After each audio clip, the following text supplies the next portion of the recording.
Selamat malam, sahabat Kahor dimanapun Anda berada.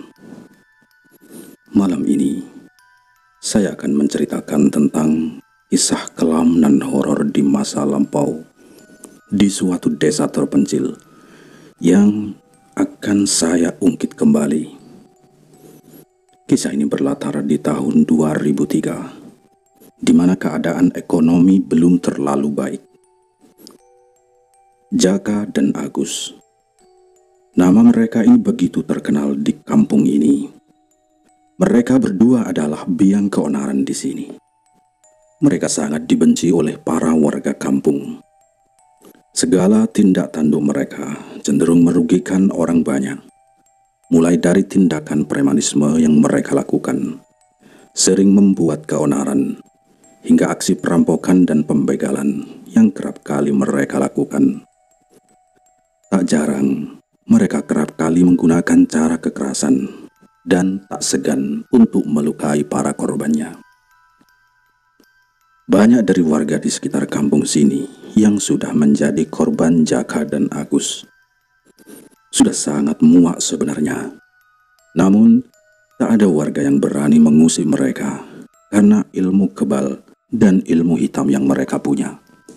Jangankan menindak mereka, sekedar menatap mereka saja, para warga ini sudah ciut nyalinya. Tak terhitung warga yang sudah melaporkan mereka ke polisi. Namun, entah kenapa, ketika akan ditangkap, mereka menghilang tak berbekas. Aneh, mungkin karena ilmu yang mereka miliki. Dan setiap ada salah satu warga yang melaporkan mereka atau menegur mereka, pasti keesokan harinya warga tersebut jatuh sakit dan muntah darah. Maka dari itu, warga akan segan dan tidak berani berbuat apa-apa. Tidak berurusan dengan mereka adalah jalan yang terbaik. Pak Aris jatuh sakit keesokan harinya setelah berurusan dengan Jaka.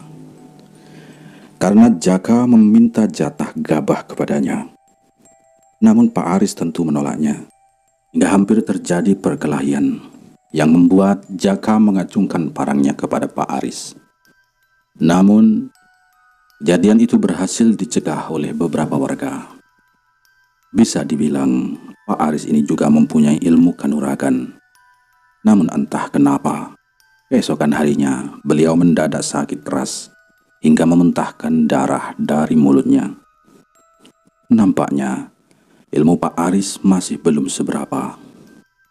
Namun, seperti pepatah mengatakan, sepandai-pandainya tupai melompat, pasti akan terjatuh juga. Ya, itulah yang terjadi dengan Jaka.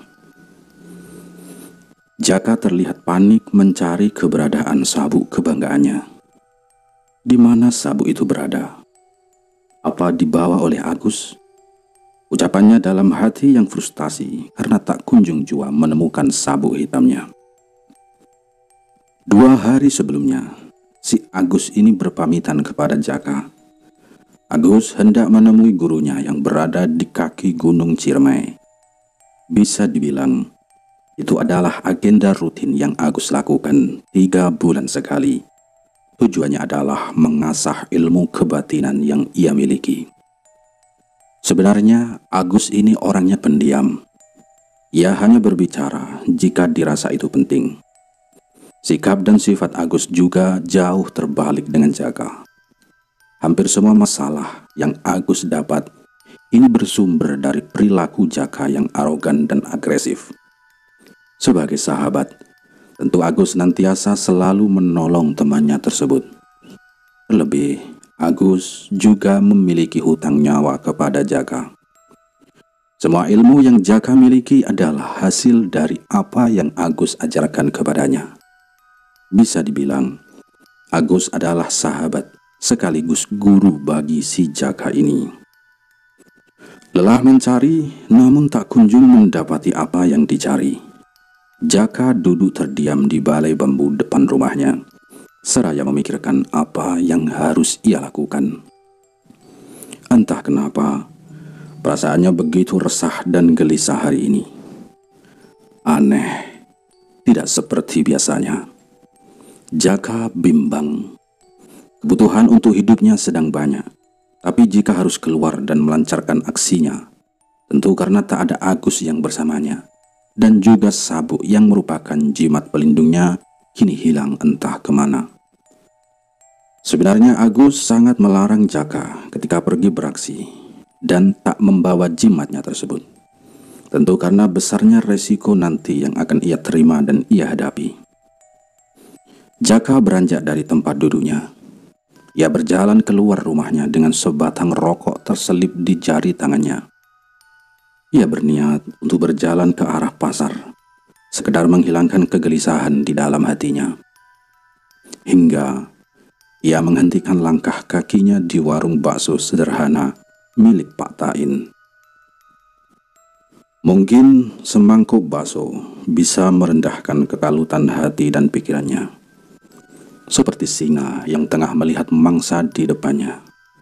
Pandangan Jaka begitu tajam menatap seorang ibu hamil yang tengah repot membawa barang belanjaannya.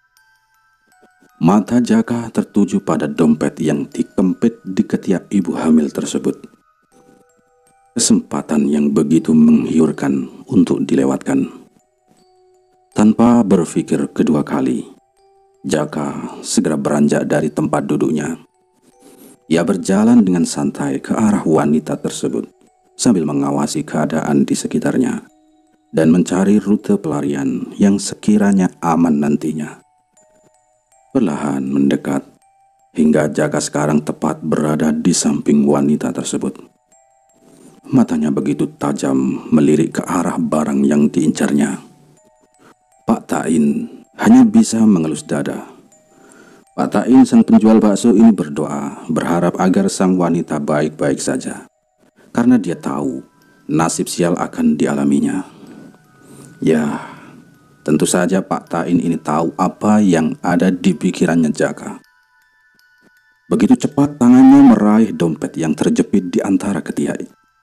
Sang korban pun begitu kaget dan kencang berteriak. Tendangan kaki kanan dari Jaka mendarat di perut korban yang tengah mengandung. Korban seketika jatuh tersungkur, merintih menahan sakit di perutnya akibat tendangan sekuat tenaga yang Jaka berikan. Jaka begitu panik kala itu.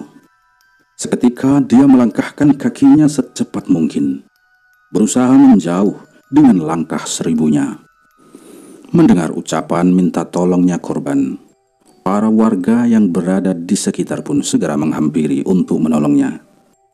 Sementara para warga yang lain berusaha mengejar si Jaka. Pacuan larinya begitu pesat hingga dadanya terasa sesak. Teriakan jambret dan maling dari para warga seakan memburu dirinya. Maling, maling, jambret, jambret, ada jambret. Lalu tiba-tiba, dam. Tubuh Jaka terserempet mobil kijang berwarna merah yang melaju pesat di samping kiri jalan pasar. Tubuhnya terpelanting dan tersungkur di aspal. Namun Jaka masih bisa bangkit. Sedikit merangkak menahan sakit di dada dan kakinya. Agus anjing. Gara-gara kamu ini Kus. Teriaknya memaki-maki temannya sendiri yang tidak ada di sampingnya. Bagaimana tidak, di saat seperti ini, Agus tak ada di sampingnya. Namun jelas ini semua adalah hasil dari kecerobohan yang Jaka lakukan. Ia berjalan pincang, masih mencoba untuk berlari menghindari kejaran warga yang semakin beringas memburunya. Namun itu sia-sia. Para warga sepertinya sudah mengepungnya, memblokade setiap arah yang coba Jaka tuju. Namun dengan sompralnya, Jaka justru menantang para warga yang sudah memutarinya. Seakan ia sangat percaya dengan apa yang ia miliki. Banyak bacot kalian jing, kata si Jaka. Wah! Sebuah balok kayu menghantam wajah Jaka dengan kerasnya, membuat Jaka jatuh terhuyung ke belakang. Namun Jaka hanya tertawa, seakan tak terasa apa-apa. Melihat itu, para warga semakin brutal menghajar si Jaka, menusuknya dengan kayu, menendang wajahnya, menghantamkan batu bata ke arahnya, hingga menimpanya dengan papan besar dan diinjak-injak secara beramai-ramai. Warga sekitar yang melihatnya bersikap apatis. Mereka seakan tak peduli dengan perilaku keji para massa yang memperlakukan Jaka layaknya seperti binatang hina. Mungkin mereka juga sangat muak dengan perilaku yang selama ini Jaka buat. Dan aneh, Jaka masih bisa terduduk dengan wajah yang menunduk berlumuran darah. Bahkan ada warga yang entah siapa datangnya itu hanya untuk memukul dan menendang wajah si Jaka. Sepertinya ia meluapkan masalah yang ia hadapi saat ini. Namun Jaka kembali bangkit dengan tubuh sempoyongan, menahan rasa sakit. Para warga terhenyak melihat pemandangan di depannya. Salah seorang warga kemudian datang dengan membawa bambu kuning yang seukuran setik biliar. Ia pun menyabetkan bambu tersebut tepat di kepala Jaka.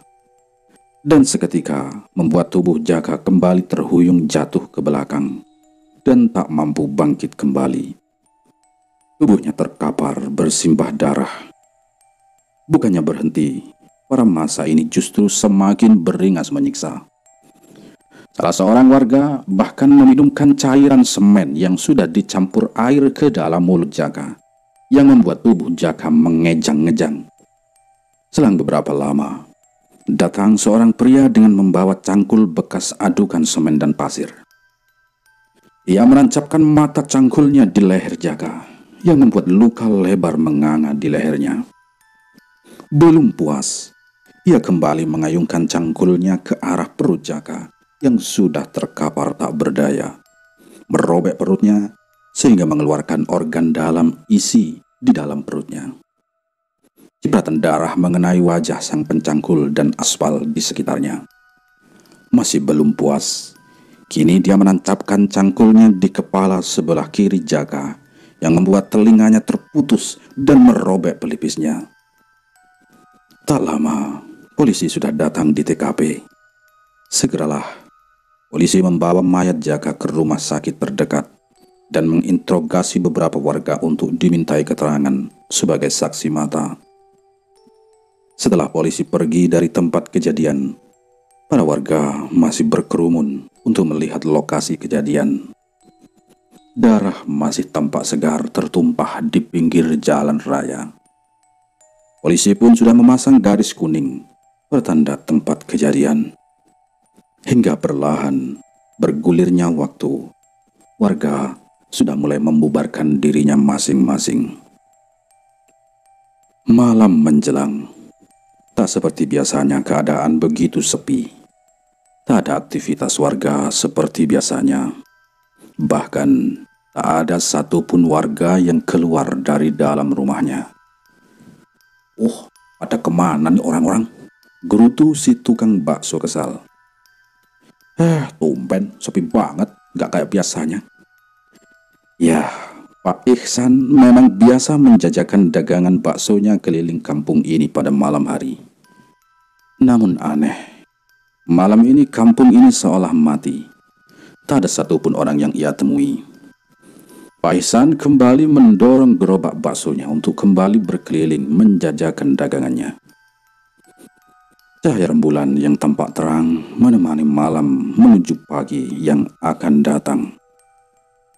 Keesokan harinya, kematian Jaka menjadi trending topik oleh warga kampung yang berdagang, yang sedang asik nongkrong, yang sedang istirahat di gubuk sawah. Para ibu-ibu yang tengah asik menggosip, nampak semuanya tengah membicarakan tentang kematian Jaka kemarin. Saling berbagi informasi perihal apa yang mereka lihat kemarin. Kematian yang tragis dan mengenaskan. Namun, yang menjadi pertanyaan, kemanakah Agus? Di mana ia berada? Sudah beberapa hari warga tak melihat batang hidungnya. Pagi menjelang, Pak Ihsan menaiki sepeda motor tua andalannya. Ia memegang gas di tangan kirinya. Dia terburu-buru pergi ke pasar untuk membeli daging di tempat langganannya. Dan syukurlah, ternyata masih ada stok daging untuknya. Rupanya, sang penjual sengaja menyisakan daging sapi untuknya, ya untuk Pak Ihsan ini yang merupakan langganan setianya. Pak Ihsan mencuri dengar dari para warga lain tentang kematian Jaka. Apakah benar? Rasanya ia tak percaya. Terlebih Jaka merupakan orang yang cukup sakti dan berani. Pak Ihsan pun menanyakan kebenaran kabar tersebut kepada sang penjual daging. Dan benar saja, ia baru percaya setelah diceritakan panjang lebar oleh sang pemilik daging tersebut. Wah, pantes semalam sepi, saya dagang sepi. Orang-orang gak ada yang keluar, ucapnya kepada dirinya sendiri. Malam kembali menyapa desa. Warga sudah mulai beraktivitas seperti biasa.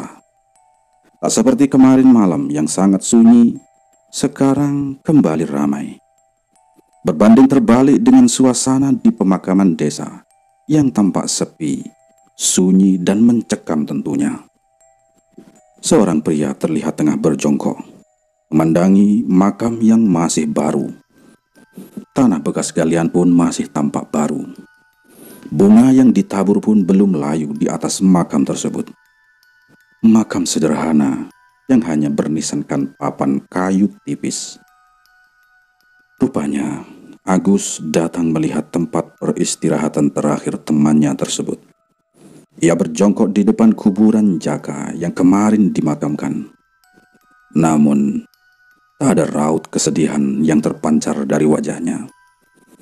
Agus nampak terlihat tenang, seakan ia sudah tahu akhir riwayat dari sahabatnya tersebut. Sungguh biadab warga desa menyiksamu. Kau diperlakukan layaknya seperti bukan manusia, Jak. Dan sampai di akhir perjalanan hidupmu, kau masih terhinakan oleh mereka. Tak ada yang mau membantu menguburkan jasadmu, terkecuali keluargamu sendiri. Jaka, aku sengaja datang ke pusaramu untuk menengok dan melihat tempat terakhirmu.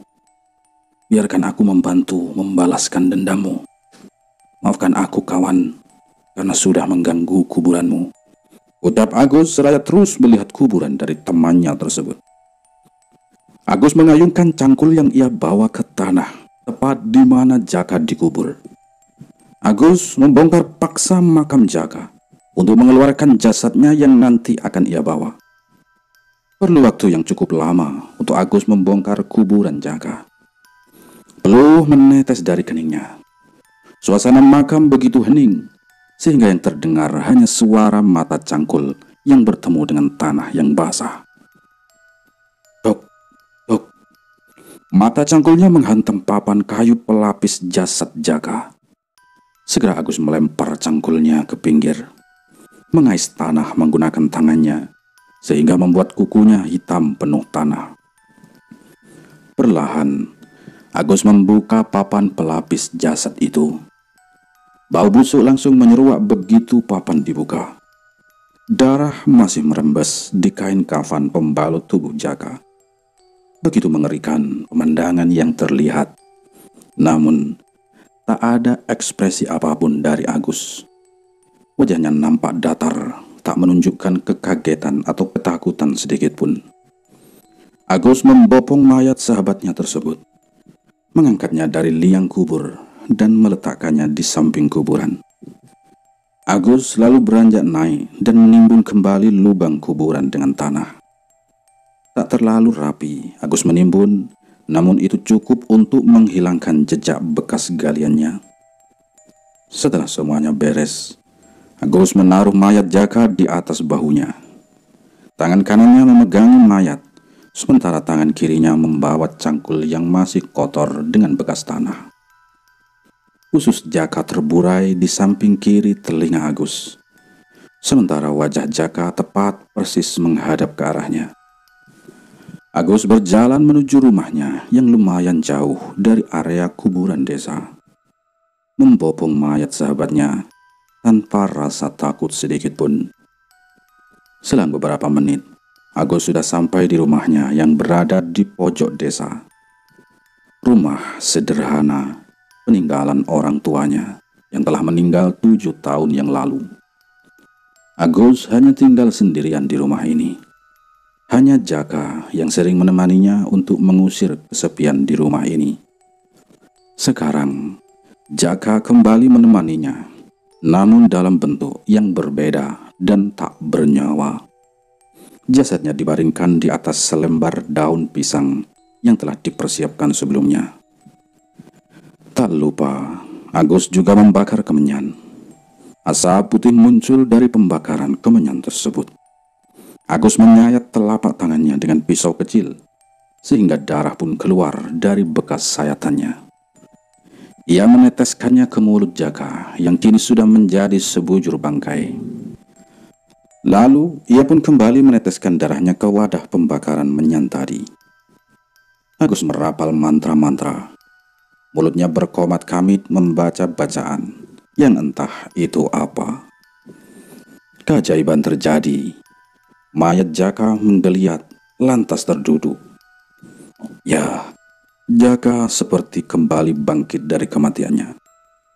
Agus hanya tersenyum kecut. Dari sinilah semua teror di desa ini berasal. Beberapa hari kemudian, Pak Iksan kembali berkeliling menjajakan baksonya. Ia kembali senang karena sekarang warga tampak kembali membeli dagangannya. Tak terhitung mangkok yang kotor akibat banyaknya pembeli malam ini. Pak Iksan tampak sumringah karena dagangannya tinggal sedikit lagi tersisa. Begitu besar asanya untuk menghabiskan dagangannya tersebut. Cukuplah sekiranya modal untuk kembali berjualan esok harinya. Karena memang duit yang ia dapatkan sudah terkumpul banyak. Pak Iksan kembali mendorong gerobaknya sampai ke ujung desa, berharap ada orang yang mau memborong dagangannya tersebut. Ting ting ting ting ting. Ting ting ting ting ting. Suara sendok diadu dengan mangkok. Ini adalah suara ciri khas bakso Pak Iksan. Dengan hanya mendengar suara ketukannya, warga pasti sudah hafal bahwa Pak Iksan sedang melintas di dekat area sini. Namun dugaannya salah. Tak ada seorang pun di ujung desa ini. Pak Iksan menghentikan laju gerobaknya. Sembari menunggu pembeli, ia kembali menghitung uang hasil jualannya, berharap ada seseorang yang datang dan mau membeli baksonya. Lama menunggu, namun tak ada orang juga. Dari kejauhan suara berisik terdengar berasal dari kucing yang tengah mengeram dan mengeong. Hus, hus, hus, pergi cing. Teriak Pak Iksan mengusir kucing tersebut. Namun justru suara kucing tersebut semakin kencang terdengar. Masalah apa sih cing? Rebutan lapak? Apa masalah cinta sih? Sampai pada ribut begitu? Ucap Pak Iksan kepada sumber suara. Dan tak lama, suara kucing tadi seperti berlari karena suaranya yang menjauh. Kenapa malam ini merinding sih? Ucap Pak Iksan heran. Sedang asik Pak Iksan menghitung uang. Tiba-tiba, ada sesuatu yang menabrak gerobaknya dari arah depan, sehingga membuat gerobak baksonya sedikit berguncang. Loh, apa ini? Ucap Pak Iksan. Ia lalu berjalan ke arah depan gerobaknya. Ia pun segera kembali ke posisi semula di belakang gerobak. Kok nambah merinding sih? Pak Iksan kembali merasakan hawa dingin di tengkuknya. Pak Iksan merasa heran karena seperti ada sebuah tangan yang memegangi kaki kanannya. Dengan ekspresi heran dan takut, ia menolehkan pandangan ke arah kaki kanannya. Lidahnya tercekat manakala melihat tangan yang berlumuran darah sedang memegang erat kakinya. Dengan mata terbelalak dan tubuh yang kaku serta gemetar hebat, Pak Iksan tercekik ketakutan. Tak ada yang bisa dilakukan Pak Iksan selain harus memandangi sosok pemilik tangan tersebut yang hancur, terbelah wajahnya dan isi perutnya yang keluar menjuntai menyentuh tanah. Jangankan untuk lari, untuk sekedar bergerak saja rasanya sangat sulit. Suhu tubuhnya memanas. Pak Iksan terasa begitu tercekam ketakutan. Allahu Akbar! Teriak Pak Iksan sangat keras, mengeluarkan segala perkataan yang sedari tadi tertahan. Dengan langkah 1000, Pak Iksan lari tak karuan. Jatuh bangun ia berlari, menjauhi sosok tersebut. Ia tak mempedulikan apapun, termasuk gerobaknya. Ia hanya mempedulikan dirinya sendiri.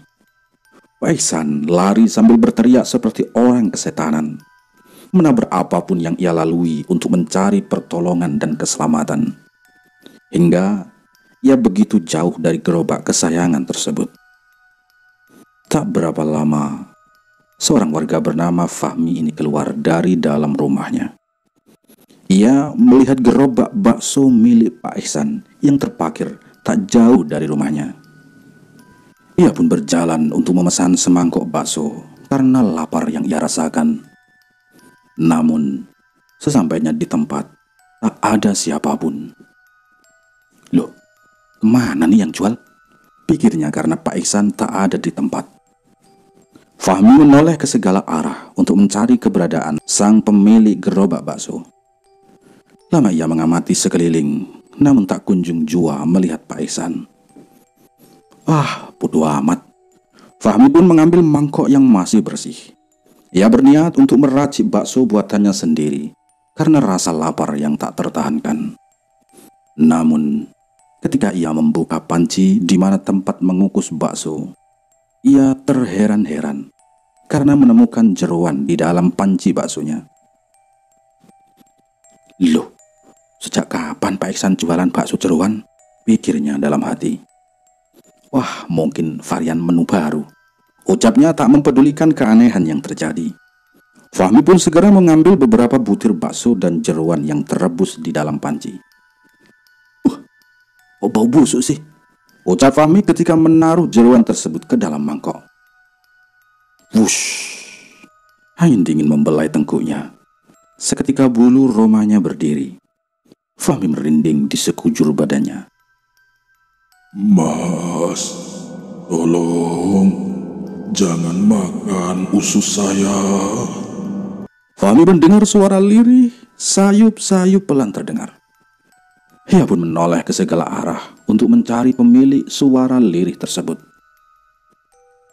Bang! Suara mangkok yang terjatuh dari genggaman. Mata Fahmi terbelalak, mulutnya menganga manakala melihat sosok dari pemilik suara tersebut. Ia melihat sosok yang merangkak mendekati dirinya dengan wajah terbelah dan usus yang terburai menyapu tanah. Kaki Fahmi gemetar hebat. Badannya terasa lemas untuk menopang berat tubuhnya. Fahmi pun terjungkal dan pingsan seketika. Pagi menjelang. Sinar mentari tak mampu menghangatkan desa karena tertutup mendung tebal. Tak lama, hujan turun membasahi setiap jengkal tanah di desa ini. Hujan turun dengan derasnya, menghentikan setiap aktivitas dari para warga desa. Di suatu rumah, Pak Udin tengah merenung dengan segelas kopi di teras depan rumahnya. Sudah beberapa hari ini, ia tak bisa tertidur dengan pulas dan tenang. Ada sesuatu yang sangat mengganjal pikirannya. Kekhawatiran tergurat dari raut wajahnya. Matanya memerah menahan kantuk. Kantung matanya menghitam dengan jelas. Sementara wajahnya begitu pucat. Kelelahan dan kegelisahan yang membuat kondisi Pak Udin demikian. Matanya menerawang jauh, tak tahu apa yang sedang ia pikirkan. Berpindah ke kediaman almarhum Jaka. Batin ibunya Jaka ini sangat terpukul atas kematian mengenaskan anaknya. Jiwa terasa hampa karena kehilangan anak satu-satunya tersebut. Walaupun sifat Jaka yang sering membuat masalah pada dirinya, namun sebagai seorang ibu, ia tetap menyayangi anaknya tersebut. Bahkan ia pun sering membela manakala para warga lainnya mencaci kelakuan anaknya. Rumahnya terasa sunyi dan sepi semenjak kematian Jaka. Tak ada lagi tingkah laku Jaka yang menyusahkan. Walaupun demikian, sekarang ia sangat merindukan sifat anaknya tersebut. Hujan turun selama seharian penuh. Air yang turun membasahi setiap apapun yang berada di bawahnya. Seharian, para warga hanya berdiam diri di dalam rumahnya karena aktivitasnya terhalang derasnya hujan. Namun tidak untuk Busro. Busro harus segera menuju rumah Pak Mantri untuk menjemputnya dan memintai pertolongan dari sang mantri karena kondisi adiknya tengah demam tinggi. Tak ada keraguan dalam hatinya untuk menembus derasnya hujan. Mau tak mau, ia harus melakukannya. Busro segera mengambil jas hujan model ponco yang ia simpan di dalam rak lemari. Jas ponco sudah dikenakan, sepedanya pun sudah terparkir di depan. Kini saatnya ia harus mengayuh sepedanya menembus derasnya hujan. Gelegar petir terdengar saling bersahut-sahutan, menambah rasa mencekam di setiap kayuhan sepedanya. Untuk sampai ke rumah Pak Mantri, Busro harus menempuh perjalanan sepanjang beberapa kilometer. Ya, karena pada masa itu tak banyak dokter dan puskesmas yang ada. Puskesmas terdekat ada di samping kantor kecamatan yang sangat jauh jaraknya. Penerangan di sepanjang jalan pun sangat minim. Busro harus menyesuaikan pandangannya dengan minimnya cahaya yang ada. Saat kilatan cahaya petir menerangi jalan yang Busro tempuh, selama beberapa detik dari kejauhan, Busro melihat seperti ada orang yang tengah merangkak menuju ke arahnya. Busro berhenti dengan satu kakinya, menahan keseimbangan beratnya sepeda dan tubuhnya. Busro memicingkan matanya untuk memastikan apa yang ada di depannya tersebut. Sosok itu terus merangkak dengan pelan menuju arah di mana Busro berdiri. Ngeri campur takut yang Busro rasakan. Sepertinya sosok tersebut bukanlah manusia, pikirnya. Dengan cepat dan sigap ia mengubah haluan setir sepedanya ke belakang. Ia bermaksud untuk segera pergi menjauhi sosok yang dirasa bukan manusia itu. Busro segera mengayuh kencang pedal sepedanya. Ia pun sesekali menoleh ke arah belakang untuk memastikan jok di belakangnya tetap kosong dan sosok tersebut tidak mengejarnya. Dengan tergesa-gesa, Busro semakin menambah kecepatan laju sepedanya. Hingga akhirnya, ia telah sampai di depan rumahnya.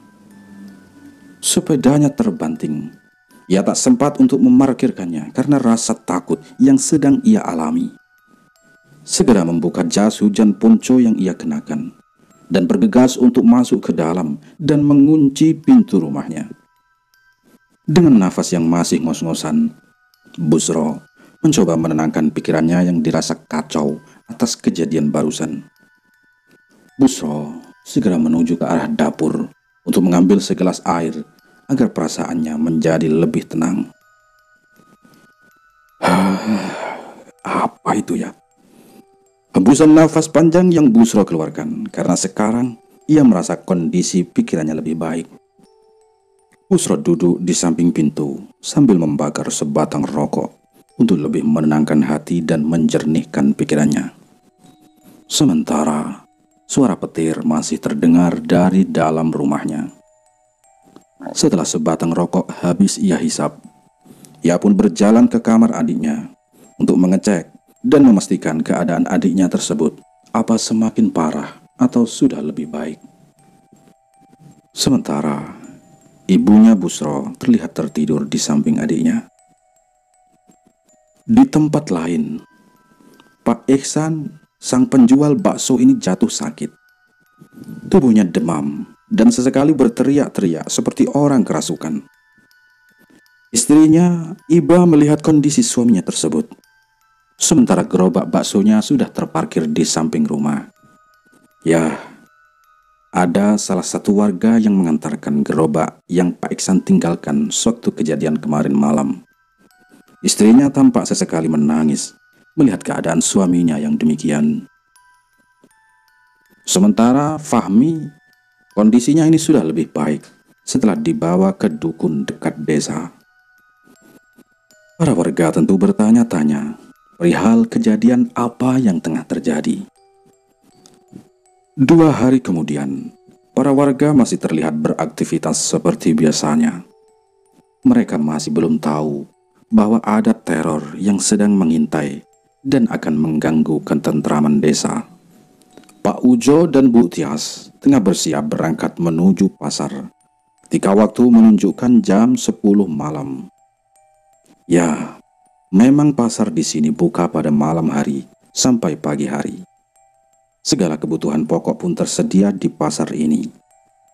Pak Ujo pun segera memanasi mesin motor Astrea keluaran lama miliknya. Setelah semuanya siap, mereka pun berkendara menuju pasar. Memakan waktu setengah jam untuk sampai.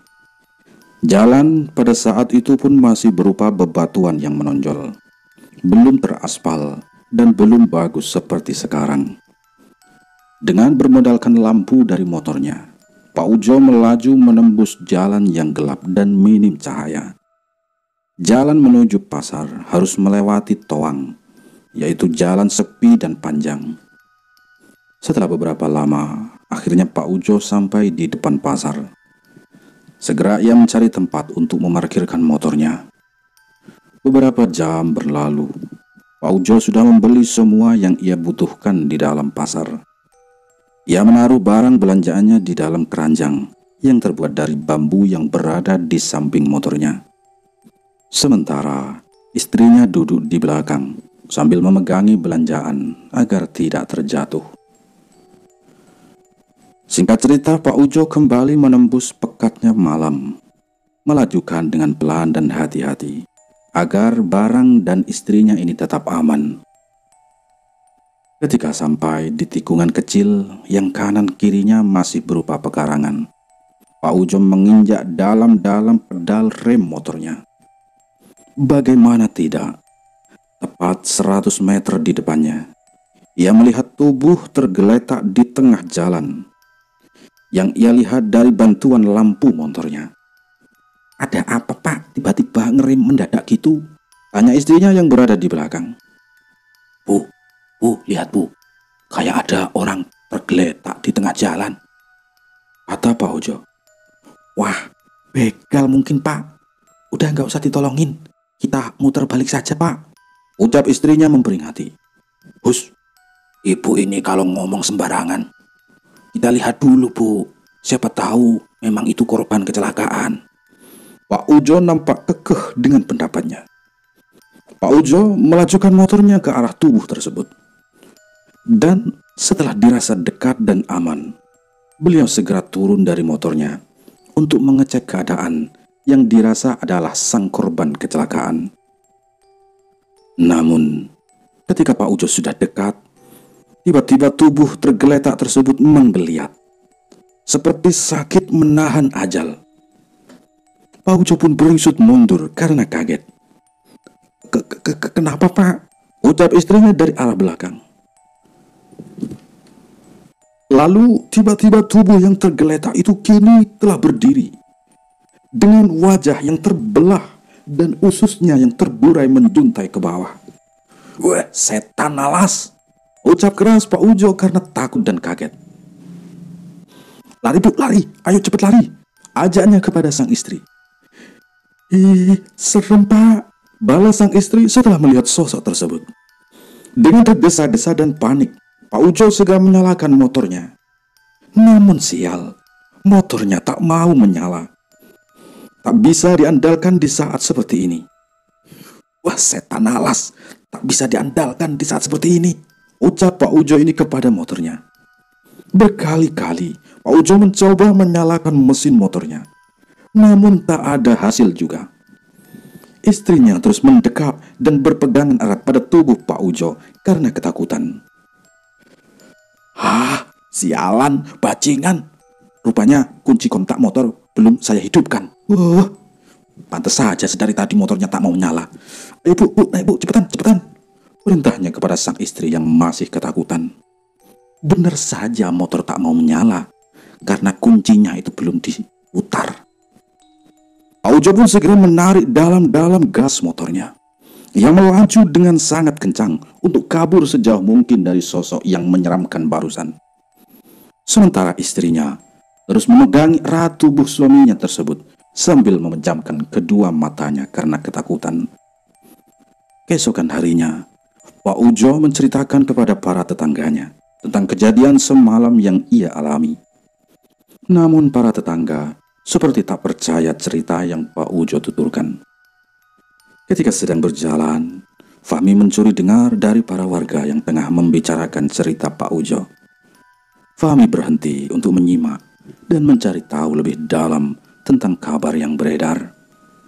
Dan setelah mendengar cerita Pak Ujo dari para tetangganya, Fahmi pun menuturkan bahwa ia juga mengalami kejadian yang hampir sama seperti yang Pak Ujo alami. Fahmi menceritakan secara detail tentang kejadian sewaktu ia tengah membeli baksonya Pak Iksan.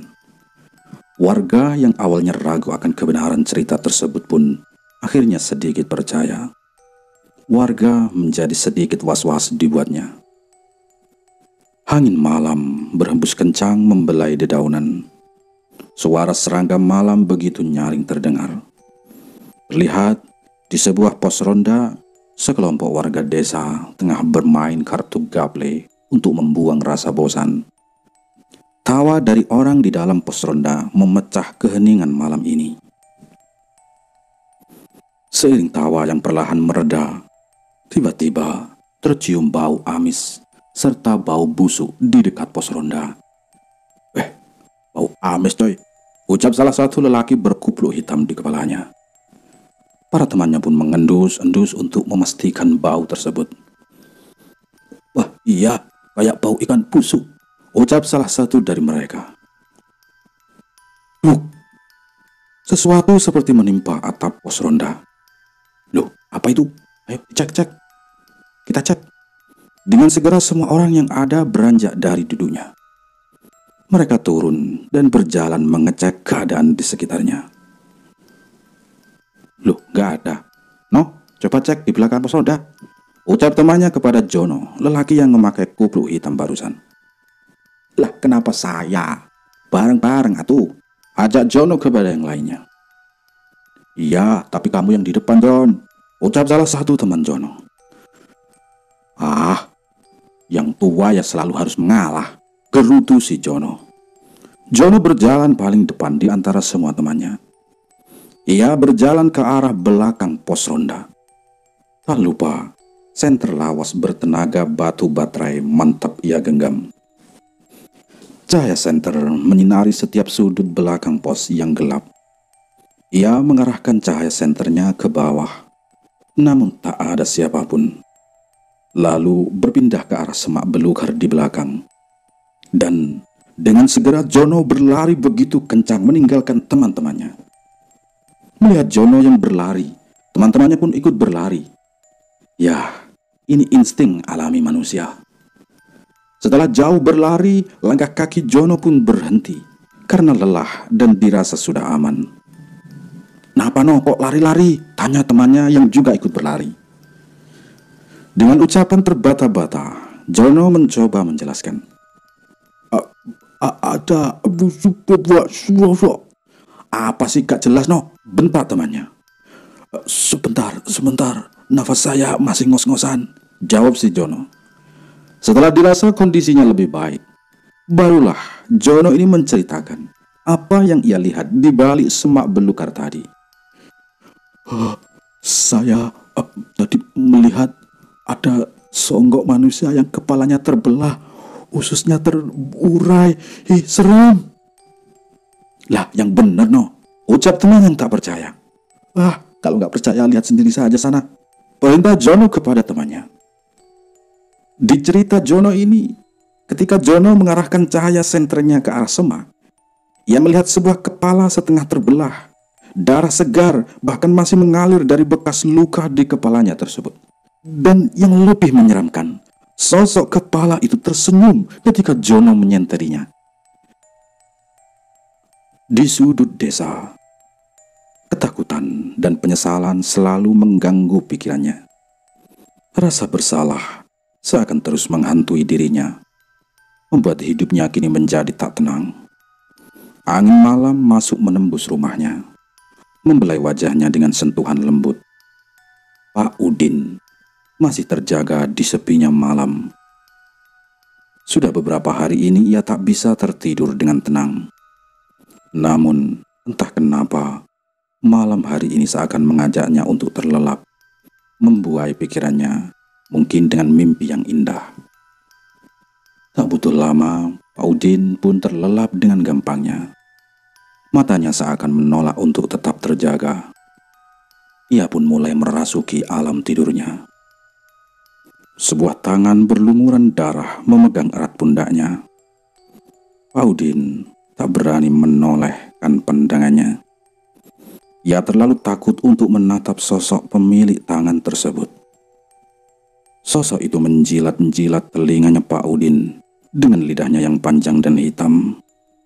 Sementara Pak Udin hanya diam mematung ketakutan. Hingga tangan dari sosok tersebut beralih ke wajah Pak Udin, meraba wajahnya dengan lumuran darah segar. Pak Udin pun kembali tersadar dari mimpi buruknya. Ya, itu hanyalah mimpi. Mimpi yang terasa begitu nyata untuknya. Peluh membasahi kepalanya. Kegerahan yang ia rasakan sewaktu terbangun dari tidur singkatnya. Pak Udin memegangi kepalanya dengan kedua tangannya. Sangat kacau pikirannya. Sementara nafasnya masih terengah-engah. Pak Udin bangkit menuju kamar mandinya, mencuci muka, mungkin yang ia butuhkan saat ini untuk menyegarkan pikirannya yang kacau dan menghilangkan ingatan atas mimpi buruknya barusan. Pak Udin berjalan pelan ke arah kamar mandi untuk membasuh wajahnya. Ia tampak masih memegangi sebelah kepalanya yang terasa sakit. Pak Udin mengernyitkan dahi karena melihat tetesan darah di lantai keramiknya. Wah, darah apa ini ya? Pikirnya. Ia pun mengikuti ke arah tetesan darah tersebut dan berujung di balik pintu kamarnya. Dengan ragu, ia membuka pelan pintu kamarnya tersebut. Dek! Pak Udin pun jatuh ke belakang karena melihat sosok di balik pintu kamarnya. Ia tercekat ketakutan. Matanya terbelalak melihat sosok dengan tubuh hancur di depannya. Ia dipaksa melihat pemandangan mengerikan di depan matanya. Sosok tersebut berjalan pelan dengan tangan memegangi leher yang hampir putus. Sosok tersebut kini telah berada di samping Pak Udin. Ia terduduk tepat di samping Pak Udin yang tak bisa bergerak, terikat ketakutan. Saya jaga, Pak. Sosok tersebut berucap.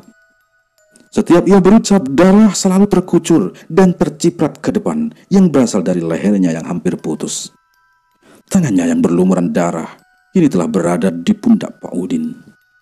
Ia menolehkan pandangannya ke arah lelaki paruh baya tersebut.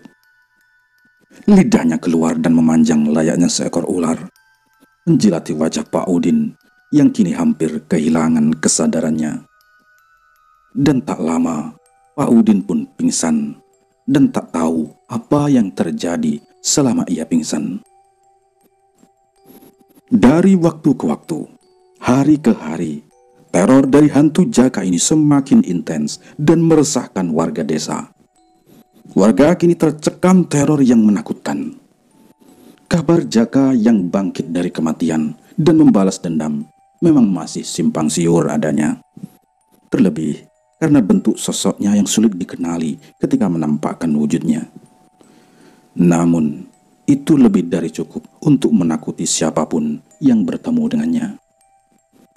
Ustadz Hamid pun turun tangan untuk menenangkan warga yang resah dan gelisah. Beliau menyampaikan bahwa kita tak perlu takut akan godaan dan gangguan jin atau setan, karena sejatinya kita lebih tinggi pangkat derajatnya. Ustadz Hamid pun berencana mengadakan pengajian di masjid desa.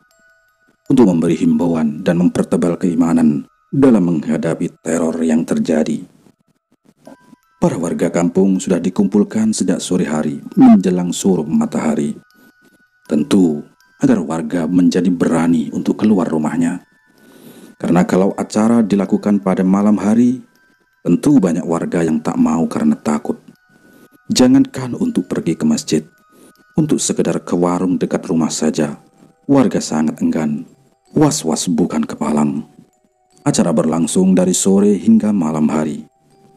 Pak Ustadz pun mengajak beberapa perangkat desa dan perangkat keamanan untuk berpartisipasi, menjaga dan menenangkan kehidupan warga. Dalam ceramahnya, Ustadz Hamid banyak memberi doa-doa penangkal gangguan jin atau sebangsanya. Para warga kini tampak tenang. Dengan seksama mereka mendengar dan mengamati semua yang Ustadz sampaikan. Namun, tentu omongan tak semudah perbuatan.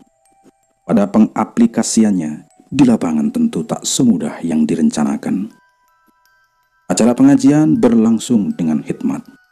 Jam 9 malam, acara pun selesai. Namun, justru menimbulkan masalah baru. Waduh, bagaimana kita pulang? Ucap salah satu warga. Bukan tanpa alasan warga ini mengeluh demikian. Warga yang rumahnya jauh dari masjid ini bingung. Terlebih pada saat itu penerangan jalan masih minim. Bimbang dan ragu tergurat dari mereka yang jauh rumahnya. Tapi untunglah para perangkat desa dan keamanan bersedia menghantar pulang mereka semua sampai ke tempat tujuannya masing-masing. Pak Ujo kembali memberanikan diri untuk pergi berbelanja ke pasar malam. Setelah sekian hari, ia tak berani melakukannya karena masih terbayang akan sosok mengerikan yang pernah menakutinya beberapa hari yang lalu. Semenjak kejadian itu, Pak Ujo memang tidak membuka warungnya. Namun, keadaan terus memaksanya hingga membuat Pak Ujo kembali memberanikan dirinya. Sesampainya di pasar, Pak Ujo beserta istrinya segera berbelanja. Mereka terlihat tergesa-gesa karena untuk menghemat waktu agar pulangnya tak kemalaman. Bahkan tak sampai untuk terlalu lama menawar harga. Sebisa mungkin mempercepat urusannya di pasar ini. Semua kebutuhan sudah terbeli. Kini saatnya Pak Ujo beserta istrinya pulang kembali. Mereka melewati jalan yang sama sewaktu bertemu dengan sosok mengerikan terdahulu. Ya, karena memang tak ada jalan lain lagi. Kalaupun ada jalan, itu harus memutar terlalu jauh untuk mereka. Tak ada pilihan lain. Pak Ujo memantapkan niatnya, kembali melaju menembus pekatnya malam dan minimnya penerangan. Dan ketika melewati jalan tersebut, ada banyak keraguan yang kini ia rasakan. Rasa was-was yang begitu besar menggelayut di dalam setiap pandangan matanya. Sebuah tangan menyandar di bahunya Pak Ujo. Aneh, begitu dingin terasa di bahunya. "Bu, ibu sakit ya?" ucapnya menanyakan kepada istrinya di belakang. Namun tak ada jawaban. Kini tangan tersebut bergerak ke arah telinga sebelah kanan Pak Ujo. Kembali rasa dingin begitu terasa dari tangan tersebut. Pak! Tangan tersebut menampar pipi Pak Ujo. Pak Ujo refleks terkaget. Loh, kenapa Bu? Salahnya apa pikirnya kepada sang istri hingga membuat istrinya ini menampar begitu keras? Aku salah opo Bu kok digaplok? Ucapnya sambil terus melajukan motornya. Namun kembali, Pak Ujo tak mendapat jawaban apapun. Karena penasaran dan ingin mendapat jawaban dari tindakan istrinya, Pak Ujo pun memberhentikan laju sepeda motornya. Ia pun menolehkan pandangannya ke belakang. Langsung Pak Ujo ini jatuh pingsan, yang membuat motornya terbanting ke jalanan. Rupanya, yang selama ini Pak Ujo bonceng dan ajak bicara bukanlah istrinya, melainkan sosok hantu Jaka yang ikut dalam boncengannya. Lalu kemana atau di mana istrinya? Kita mundur ke belakang. Sewaktu Pak Ujo masih di pasar, setelah semua barang kebutuhannya terbeli, ia segera berjalan tergesa-gesa menuju tempat di mana motornya terparkir. Nah, rupanya Pak Ujo ini tidak mendengar ucapan istrinya yang kebelet kencing. Nah, setelah menaikkan sebuah barang belanjaannya di dalam keranjang, Pak Ujo segera memanasi mesin motornya. Ketika sepeda motornya mendapat beban dari arah belakang, dengan segera Pak Ujo menarik gas motor tuanya. Segera melaju agar cepat sampai dan tidak kemalaman di jalan. Dan sang istri yang tak mendapati di mana suaminya terlihat bingung dan gelisah di depan pasar di mana bekas motor suaminya terparkir. Sungguh sangat mencekam. Di sisi lain, Pak Aris ini terlihat sangat santai di depan rumahnya. Ditemani segelas kopi, ia menikmati suasana malam hari ini. Senyum puas menghiasi wajahnya. Pak Aris ini yang dulu sempat bersih tegang dengan Jaka, kini ia puas dengan kematian Jaka. Rasa dendamnya telah terbalaskan. Terlebih, Pak Aris lah yang melunturkan ilmu yang Jaka miliki sewaktu dihakimi oleh masa. Ya, benar. Pak Aris lah yang memukul Jaka dengan bambu kuning seukuran stik biliar itu. Sebenarnya, kematian Jaka memang sudah ia rencanakan. Hanya tinggal menunggu waktu yang tepat saja untuk mengeksekusinya. Ketika melihat Jaka sudah terkepung warga, Pak Aris langsung pulang ke rumahnya untuk mengambil bambu kuning pusakanya. Dan segera ia berlari kembali ke arah kerumunan warga untuk memukul tubuh Jaka dengan pusakanya. Belum puas, Pak Aris pun menusukkan bambu miliknya ke tubuh Jaka dan ikut memukulinya bersama Fahmi dan Pak Ihsan. Lalu tiba-tiba datang orang asing yang begitu beringas menghajar tubuh Jaka. Orang tersebut adalah Pak Ujo yang sedang lewat di daerah situ.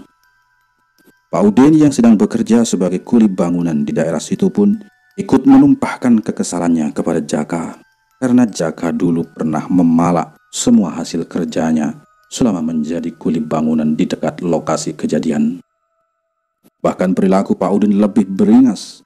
Ia membawa cangkul yang ia pakai sebagai alat mengaduk semen dan pasir dan segera menghujam tubuh Jaka dengan cangkul tersebut yang membuat luka robek di beberapa tubuh Jaka. Itulah mengapa Pak Udin selalu merasa bersalah dan gelisah, sampai membuat pikirannya tak tenang dan tak bisa tertidur pulas. Pak Haris sebenarnya juga sering diganggu sosok hantu Jaka ini.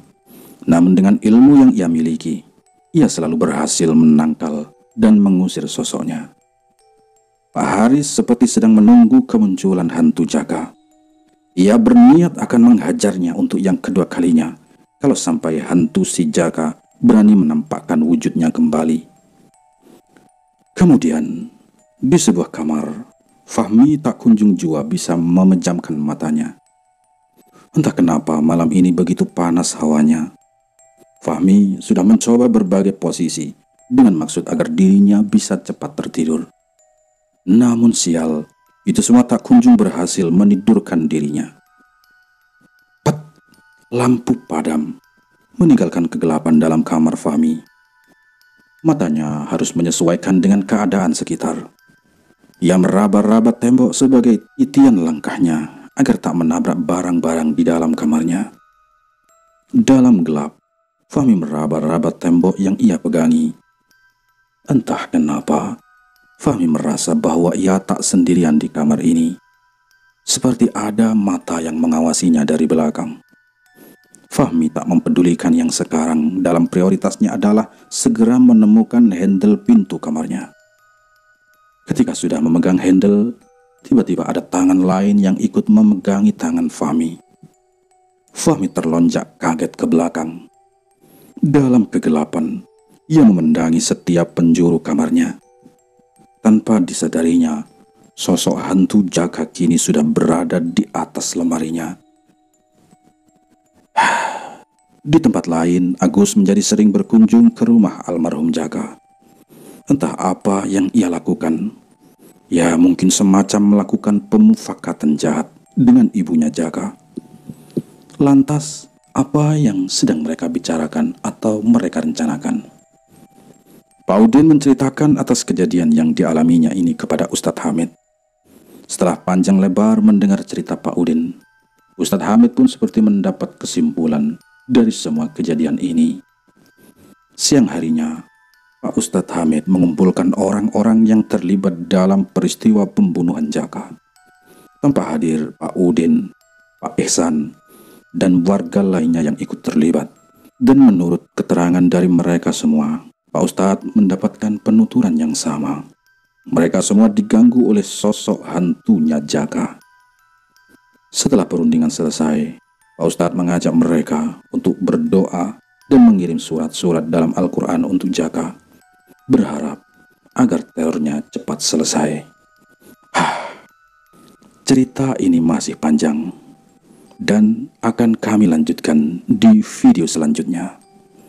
Sampai jumpa.